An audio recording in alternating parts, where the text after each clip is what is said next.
শীতকাল তো প্রায় শেষ হয়ে যাচ্ছে আর এই সময়েও যদি পিঠা পুলি পায়েস এগুলো না খাই তাহলে কেমন হবে।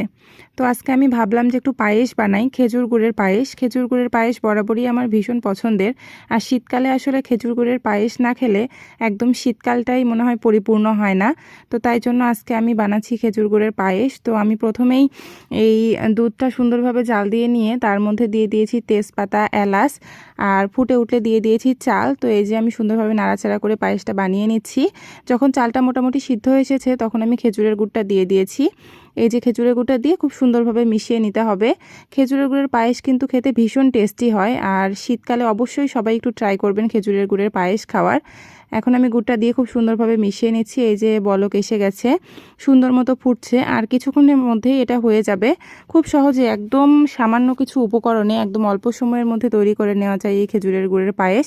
আপনারা অবশ্যই বাসাতে ট্রাই করে দেখবেন এই রেসিপিটা ফলো করে। আশা করি আপনাদের সবার ভালো লাগবে। তো আমার পায়েসটা মোটামুটি শেষের পথেই। এখন জাস্ট এটা বন্ধ করে কিছুক্ষণ রেখে দিয়ে তারপরে খেতে হবে। আসলে পায়েস গরম গরম যেমন ভালো লাগে তেমন ঠান্ডা হলেও অনেক টেস্টি লাগে। এই যে রেডি হয়ে গিয়েছে আমার খেজুর গুড়ের পায়েস। ধন্যবাদ সবাইকে, টাটা।